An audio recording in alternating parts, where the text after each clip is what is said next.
Welcome to lecture of programming fundamental. इस lecture में हम आईडीई को कवर करेंगे कि आईडीई क्या चीज है और हमें इसकी जरूरत क्यों पड़ती है। आईडीई बेसिकली एब्रीविएशन है इंटीग्रेटेड डेवलपमेंट एनवायरनमेंट का। अब इंटीग्रेटेड डेवलपमेंट एनवायरनमेंट क्या है? ये एक सॉफ्टवेयर एप्लीकेशन है that provide comprehensive facilities to computer programmer for software development. यानी हमने किसी भी प्रोग्रामिंग लैंग्वेज में जब हमने काम करना होता है, कोई सॉफ्टवेयर बनाना है, कोई एप्लीकेशन डेवलप करनी है, तो हमें एक आईडीई की जरूरत पड़ती है, इंटीग्रेटेड डेवलपमेंट एनवायरनमेंट की। ये एक सॉफ्टवेयर है, यानी इसको आईडीई क्यों कहा जाता है? क्योंकि हमें एक प्लेटफॉर्म में, एक ग्राफिकल यूजर इंटरचेंज में या एक जीयूआई में हमें सब फैसिलिटीज प्रोवाइड की जा रही होती हैं। यानी सब फैसिलिटी से क्या मुराद? जब हम प्रोग्राम करते हैं तो हम कहते हैं हमें कंपाइलर की जरूरत होगी, उसको कंपाइल भी करना है, हमें डीबगर की जरूरत होगी, हमें मल्टीपल लाइब्रेरीज की भी जरूरत होगी, और भी कुछ हमारी यानी कह लें डेवलपमेंट से रिलेटेड कोई भी टूल्स या कोई चीज चाहिए होगी, वो सब हमें एक सिंगल सॉफ्टवेयर में मिल जाती है, जिससे हमारा काम आसान हो जाता है। और इसी सिंगल सॉफ्टवेयर को हम आईडीई का नाम देते हैं, इंटीग्रेटेड डेवलपमेंट एनवायरनमेंट। तो हर प्रोग्रामिंग लैंग्वेज के लिए डिफरेंट आईडीईज हैं और कुछ ऐसी क्रॉस प्लेटफॉर्म आईडीज भी होती हैं। यानी क्रॉस प्लेटफॉर्म से मुराद क्या? विंडोज ऑपरेटिंग सिस्टम पे भी उसको यूज कर सकते हैं, उसके अलावा लिनक्स ऑपरेटिंग सिस्टम के ऊपर भी यूज कर सकते हैं, मैक के ऊपर भी यूज कर सकते हैं। तो बेसिकली हमारा कंसर्न जो है C++ से है इस कोर्स के अंदर। तो हम देखेंगे कि ऐसी कौन सी आईडीज है जो कि हमें सपोर्ट प्रोवाइड कर सकती है हमारे C++ कोड की एग्जीक्यूशन के लिए। सपोर्ट प्रोवाइड करने से क्या मुराद? कि जो भी आईडी है, एक तो उसके अंदर हमें दो पोर्शन लाजमी मिलेंगे। एक पोर्शन वो होगा जो एडिटर कहलाएगा, जहां पे हम कोड लिखेंगे, और दूसरा पोर्शन वो होगा जो कंसोल कहलाएगा, जहां पे हम उसकी आउटपुट देखेंगे।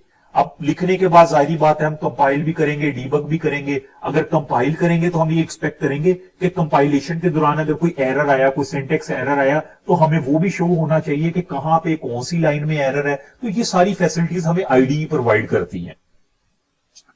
तो ये कुछ आईडीज हैं C++ के लिए। ये सिर्फ चंद एक आईडीज हैं, इसके अलावा भी बेशुमार आईडीज हैं जो कि C++ को सपोर्ट करती हैं। हम सिर्फ यहाँ पे C++ लैंग्वेज की ही बात कर रहे हैं, इसलिए मैंने सिर्फ वही आईडीज इंक्लूड की जो कि C++ को सपोर्ट करती हैं। और जरूरी नहीं कि ये जो आईडीज हैं हम कहें कि सिर्फ C++ की आईडी है, ये और भी लैंग्वेजेस को सपोर्ट करती हैं। फॉर एग्जांपल यहाँ पे ये नेटबीन्स लिखा है। नेटबीन्स जो है हमारी जावा लैंग्वेज को भी सपोर्ट करती है। तो इसी तरह इक्लिप्स लिखा हुआ है। इक्लिप्स जो है हमारी PHP लैंग्वेज को भी सपोर्ट करती है। मल्टीपल लैंग्वेजेस को, एक आईडी मल्टीपल लैंग्वेजेस को सपोर्ट कर सकती है। जिस तरह यहाँ पे लिखा है Visual Studio Code, Code Blocks, Eclipse, CodeLite, Sublime Text, NetBeans, Qt Creator, Brackets, Atom, Dev C++, Turbo C++। तो ये सारी वो आईडीज हैं जो कि हमारी C++ लैंग्वेज को सपोर्ट करती हैं। हम अपनी C++ लैंग्वेज में प्रोग्रामिंग इनमें से किसी भी आईडी में कर सकते हैं। तो क्योंकि हम तो एक बेसिक बिगिनर लेवल से इस कोर्स को स्टार्ट किया है, तो जो आईडीज मैं आपको रिकमेंड करूंगा बेसिक लेवल के लिए, जो कि सिर्फ C++ के लिए ज्यादा यूज होती हैं ताकि हम उसको बेहतर तरीके से समझ सकें, तो वो एक है हमारे पास ये कोड ब्लॉक। इसके अलावा है डेव C++,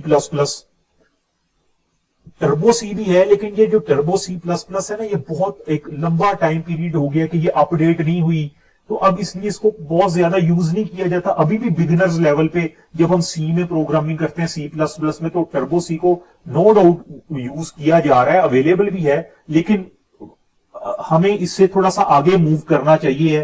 तो मैं जो रिकमेंड करूंगा ना इस कोर्स में आप लोगों को, मैं ये कहूंगा कि आप कोड ब्लॉक पे काम करें। अगर आप बिल्कुल बिगिनर हैं, बिल्कुल आप कह लें कि स्टार्ट से प्रोग्रामिंग स्टार्ट कर रहे हैं ना, तो आप कोड ब्लॉक यूज करें या डेव C++ यूज करें। तो हम इस कोर्स में कोड ब्लॉक के ऊपर काम करेंगे। इस आईडी को हम यूज करेंगे, कोड ब्लॉक को।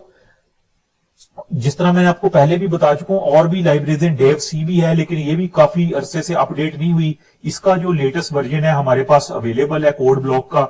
आईडीज ये भी है, इक्लिप्स हो गया, नेटबीन्स हो गया। लेकिन ये आईडीज क्या है? इन आईडीज को आप जब इंस्टॉल करेंगे, इनके इंटरफेस को समझना, इनको यूज करना बिगिनर लेवल पे, तो शायद आपको थोड़ी सी डिफिकल्टी फेस करें, और शायद आप कहें कि जी ये प्रोग्रामिंग तो बड़ा मुश्किल काम है, ये मेरे बस की बात नहीं, मैं नहीं कर सकता हूं। तो इस तरह की सिचुएशन से बचने के लिए ना हम बिल्कुल बेसिक लेवल से स्टार्ट करेंगे। इस वजह से मैं आपको रिकमेंड कर रहा हूं कि हम कोड ब्लॉक्स के ऊपर काम करेंगे।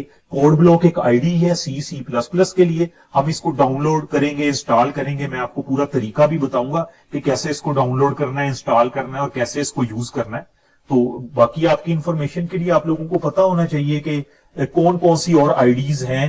तो क्या जो हम C++ का कोड है सिर्फ एक ही आईडी में कर सकते हैं, किसी और में कर सकते हैं, तो हम बिगिनर लेवल पे क्यों नहीं कर रहे हैं? तो इन चीजों का आपके पास आंसर जरूर होना चाहिए।